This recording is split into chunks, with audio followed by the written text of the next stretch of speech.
Hi everyone, and welcome to Hauntora. If you're new here, make sure you hit that subscribe button. This is the place where we explore the darkest, most deeply unsettling true horror stories the internet has to offer. And if you've been here before, welcome back. Genuinely glad you're here. I'll be straight with you. This one took me longer to put together than usual.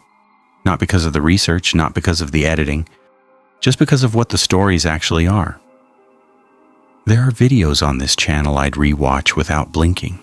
These two I'm not sure I could. Make of that what you will. And before we go any further, thank you, I mean that, simply and without much decoration. The people who show up every week, who sit in the dark and actually let these stories in. I notice the channel feels like something real because of you. And I don't take that lightly. As always, links are sitting right at the top of the description. Nothing buried, nothing hard to find. 2 stories tonight. The first one unsettled me in a way I could at least name. The second one, I'm still not sure I have the words for it. I've thought about it almost every day since I found it. Some stories don't ask for your attention, they just take it and don't give it back. When it's over, come find me in the comments. Tell me what you felt. I read all of them. Now, lights down, get comfortable, and let's get into it. Viewer discretion is advised. I've been guiding hiking trips through the Smokies for almost 11 years. Before that, I did search and rescue volunteer work for a county outside the park boundary, which means I found things in those woods most tourists never think about. Abandoned camps, old moonshine stills, occasionally something a lot sadder. I tell you this so you understand what kind of person I am. I'm not someone who reads ghost stories and gets nervous on the trail. I'm the guy other guides call when something feels off and they want a second, calmer opinion. So when I tell you what happened, understand. I spent most of it trying to talk myself out of being afraid. That's just who I am. It started with a forum post, one of those backcountry hiking boards where people share GPS coordinates for abandoned structures, fire towers, homesteads, the occasional moonshine operation. Somebody had posted coordinates for a cabin deep off trail, maybe 4 miles from the nearest maintained path, with a caption that just said, "Found this, didn't like it, not going back."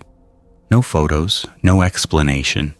People in the comments were doing what people do, joking, asking for more details, the usual. Nobody had actually been back to verify it.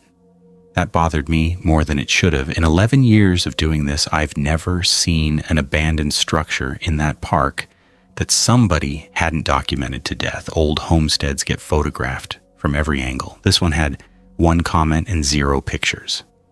So on my day off, I went to find it myself. It was early November, cold but dry, that kind of crisp blue sky day where the leaves are mostly down and visibility through the trees stretches out further than it does in summer. I parked at a trailhead I knew, signed the logbook, and started in.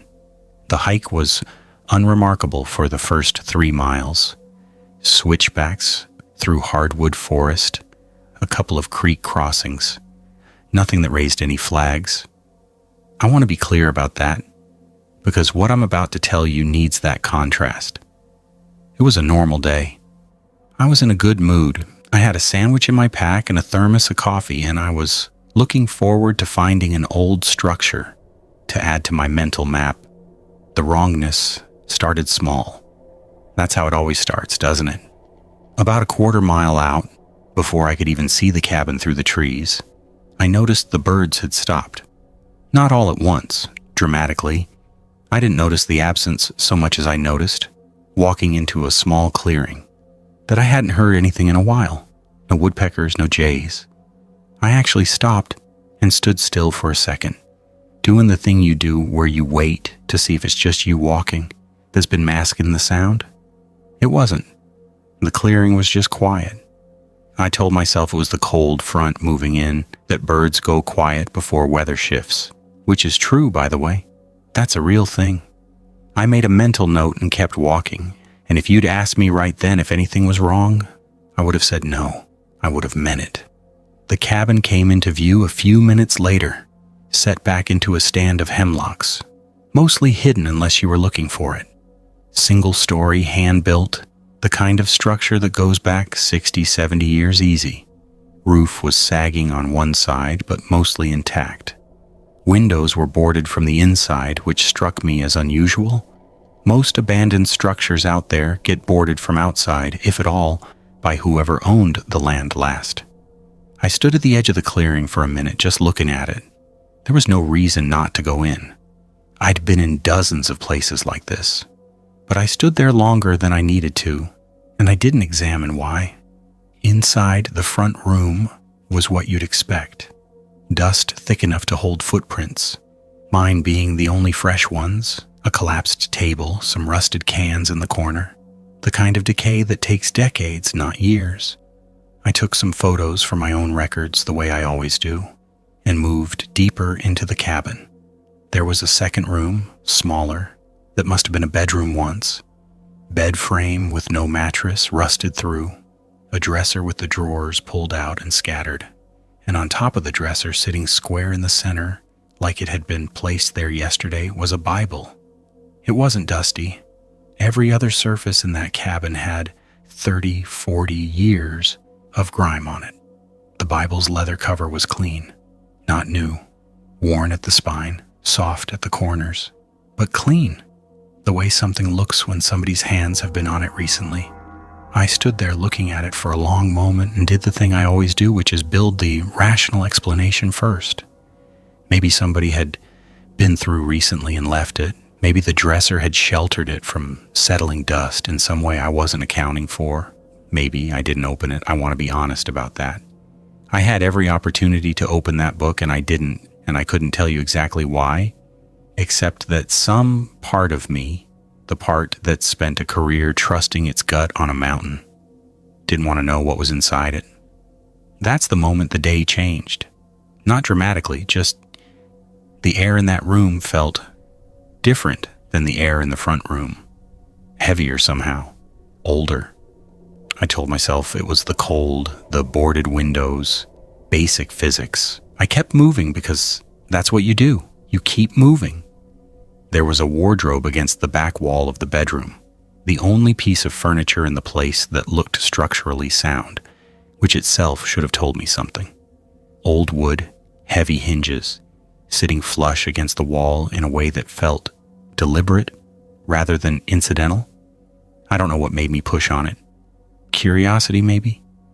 The same instinct that's kept me employable in search and rescue. The habit of checking the thing that looks like it doesn't want to be checked. It moved easier than it should have, like it had been moved before, recently. Behind it was a door, not a closet, a door full height, set into the wall with a simple slide bolt on the outside. I stood there looking at that bolt for what felt like a very long time, because a bolt on the outside of a door means one specific thing, and I didn't want to think about what that thing was. I told myself maybe it was a root cellar, a storm shelter. People built strange things into old cabins. I had a flashlight, I had cell signal, and barely one bar, enough to call if I needed to. I told myself I was being responsible by checking. I slid the bolt and opened the door. The smell hit first. Old, closed in. Something underneath the mustiness that I recognized from search and rescue work and wish I didn't. My flashlight beam found the mattress first. Stained. Filthy. Pushed into the corner like someone had spent a long time trying to get as far from the door as possible. Then the basin. I didn't look at it long. Then the walls. I need you to understand I've seen things in this job. Real things. But I stood in that doorway and felt, my whole chest go tight, because the walls of that room were covered, every inch I could see in the beam of my light, in scratches. Hundreds of them, thousands. Long, frantic gouges in the wood, layered over each other in a way that told you they weren't made once. They were made over and over for a long time by someone desperate. Some of them were dark at the tips, rust-colored. I didn't get close enough to know for certain what that color was, and I have never wanted to know less. I didn't say anything out loud. There was nobody to say it to, but every instinct I had, the same ones that had kept me alive, doing this job for over a decade, were screaming the same single word, over and over, and the word was leave. I backed out of that doorway. I didn't close it. I don't know why. Maybe some procedural part of my brain already understood this was a scene, and you don't touch a scene. I left the wardrobe where I'd pushed it. I left the Bible exactly where it sat. I walked out of that cabin at a pace that started controlled and ended up being closer to a run. And I didn't stop moving until I was back in the clearing with the cabin behind me and actual sky over my head. I sat down on a rock about 200 yards out and I called it in. 1 bar of signal, 3 tries before it connected, and I gave the county dispatcher the coordinates and told her what I'd found as calmly as I could manage, which, listening back to it later, because they recorded the call, was not very calm at all. It took rangers and 2 sheriff's deputies almost 5 hours to reach the site. I waited at the trailhead the whole time because they asked me to, and because I genuinely didn't want to be alone with what I'd just seen. They cordoned the cabin off within the hour. I was told, weeks later, off the record, by someone I know on the rescue team, that forensic techs had been brought in, that the room behind the wardrobe was being treated as an active part of an investigation. Nobody has told me anything since. No names, no timeline, no explanation for who was in that room or for how long, or whether they got out. The forum post is gone now. I checked. Whoever wrote it deleted their account not long after I called it in, and I've never been able to find them again. I haven't gone looking for forgotten places since. I still guide. I still hike that park 5 days a week. But every so often, on a quiet stretch of trail, the birds go silent for no reason I can explain, and I find myself walking just a little faster than I need to. I'm an engineer. Civil, not software. Bridges, drainage systems, retaining walls. The kind of job where you don't get to be wrong about load calculations, because if you're wrong, something falls down. I bring that up because it tells you how my brain works. I don't believe things because they feel true. I believe things because they check out. My girlfriend Sarah used to joke that I'd debate a smoke detector if it went off without a fire to back it up. That's accurate. That's exactly who I was going into this. It was our first real trip together. 3 years in, and somehow we'd never done anything like this. No tent, no backcountry, nothing further from a hotel than a campground with a bathroom block. So when Sarah found a listing for a stretch of land in the West Virginia mountains, privately owned, no cell service, 40 minutes from the nearest town, we both got excited in that slightly performative way couples do when they're trying to prove something to each other. We packed for 4 days. Early October. The leaves were turning. The air had that thin, cold edge to it that tells you winter's not far behind. And the drive up into the hills felt exactly like the postcard version of what we wanted. We set up camp the first afternoon near a creek, low ground, decent tree cover, nothing eventful. We cooked over the fire, talked about nothing, went to bed early because there's genuinely nothing else to do once the sun goes down out there. I remember thinking, lying in the tent that first night, that this was the kind of simple I didn't get enough of. No drainage calculations, no deadlines, just dark and quiet, and Sarah breathing next to me.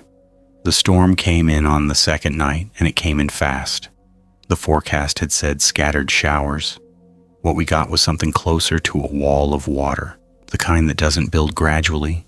It just arrives, all at once, with wind behind it that started snapping branches somewhere close enough to hear them crack.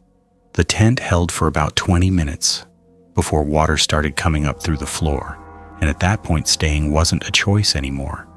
It was just a question of where to go. Sarah remembered seeing a structure on the trail map about a half-mile up the ridge, marked unhelpfully just as structure. No name, no notes. In a storm like that, half a mile feels like 10, but we didn't have another option. We grabbed what we could carry and went. The cabin was exactly what you'd picture. Single room, maybe 20 feet by 20, log construction gone gray and soft at the corners, a stone chimney that had partially collapsed on one side. No door, just a door frame, and most of the windows were either boarded or just gone, open holes letting the wind through. But the roof held. That was the only thing that mattered to us at 11 p.m. in a downpour. The roof held, and that made it shelter.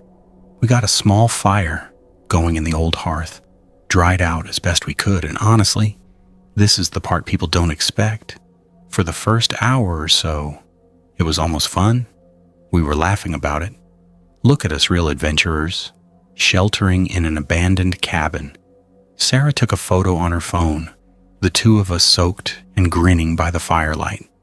I still have that photo. I look at it sometimes, and I genuinely can't reconcile how relaxed we both look with what happened 4 hours later. We fell asleep sometime around 1 a.m., backs against the wall close to the fire. I woke up because Sarah's hand had tightened on my arm. She wasn't moving, wasn't saying anything, just gripping my arm in the dark. And when I followed her eyes, she was staring at the door frame, the open one, the one with no door. And I followed her gaze and listened. And underneath the sound of rain still falling outside, there was a child laughing. Not crying, not calling out, laughing. That specific, breathless up and down rhythm kids do when something's genuinely funny to them. Close. Maybe right outside the door frame. Maybe closer than that. I want to be honest about what I did first, because it matters. I didn't panic. My brain went immediately to explanation. There's a family camping nearby. There's a kid who wandered off. Sound travels strange in these hills during a storm. The wind does things to acoustics that don't make intuitive sense. I actually said some version of that out loud to Sarah, quietly, like saying it would make it true. The laughing stopped. Then it started again, closer. Here's the detail that I keep coming back to, the one that broke my explanation apart entirely. It wasn't getting louder gradually the way footsteps or an approaching voice would. It would stop completely, full silence, just rain, and then start again from a different position. Like something moving in jumps. Like it didn't walk between one spot and the next. I grabbed the flashlight. My hands were not steady, and I want to say that plainly, because up to that point in my life, I'd never once had a physical fear response I couldn't immediately rationalize away. This was different. My chest was doing something I didn't control. I swept the light across the door frame, across the broken windows. Nothing there. The laughing moved to directly above us. There was no second floor, no loft, no attic space. We'd checked the structure when we came in, out of basic safety habit. Just open rafters and the underside of a collapsing roof. And the sound was coming from up there. Small, delighted, completely wrong for a space with nothing in it. Sarah was already pulling her boots on. She didn't ask me what we should do. She just said very quietly, "We need to leave." And something about how flat and certain her voice was told me this wasn't a discussion. We left everything except headlamps and our jackets, didn't grab the packs, didn't grab the photo. We'd take a backward glance at the cabin for I genuinely don't remember closing my hand around anything except Sarah's wrist. We went out into a storm that was, if anything, worse than when we'd arrived, and we half ran, half stumbled down a slope we couldn't fully see. Branches tearing at us, mud up past our ankles, both of us breathing in that ragged, panicked way that has nothing to do with cardio and everything to do with whatever older part of the brain takes over in moments like that. We didn't look back. I want to be clear about that, because in the version of this story people imagine, there's always a moment where the narrator turns around and sees something. There wasn't. I didn't look back once. Neither did Sarah. We just ran until the slope leveled out near the creek, found the trail by sheer luck, and didn't stop moving until the first gray light of dawn showed us the gravel road where we'd parked the truck. We drove straight through, no stop, didn't speak much beyond confirming with each other over and over in slightly different words that we'd both heard the same thing, that neither of us was imagining it, that neither of us was losing it. Back home, life resumed its normal shape faster than I expected, honestly. We told the story a few times at dinners, framed as a crazy camping trip, leaned into the parts that made people laugh. I told myself that was the right way to process it, turn it into an anecdote, take the teeth out of it by making it social currency. 2 weeks later, I was alone in the house. Sarah was 3 states away for work. It was 4 a.m. and I was awake. Not for any reason, just one of those nights. Lying in bed in the dark of our bedroom in a house with a security system and locked doors and absolutely nothing in common with a half-collapsed cabin in the West Virginia mountains. I heard a child laughing downstairs. I lay there for a long time before I moved. Long enough that I had time to run through every rational explanation again, the way I always do. Television left on, a neighbor's window open somewhere, sound. Traveling strangely through old ductwork. None of them held up because our television was off, because our nearest neighbor is 60 yards away with their own walls and their own windows shut against the cold, and because that laugh wasn't traveling through anything. It was inside the house with me. I did go downstairs eventually. I checked every room. Nothing there, no open windows, no signs of entry. The security system showing a clean log with no alerts. The sound hasn't come back since, not that I know of. But I sleep with a light on now, which is something the version of me from before that camping trip would have found almost embarrassing. And some nights lying there in the dark, I find myself doing the math on something I can't make come out even, that the cabin was 40 minutes from the nearest town, 3 states, and roughly 400 miles from our front door. And somehow that didn't seem to matter at all.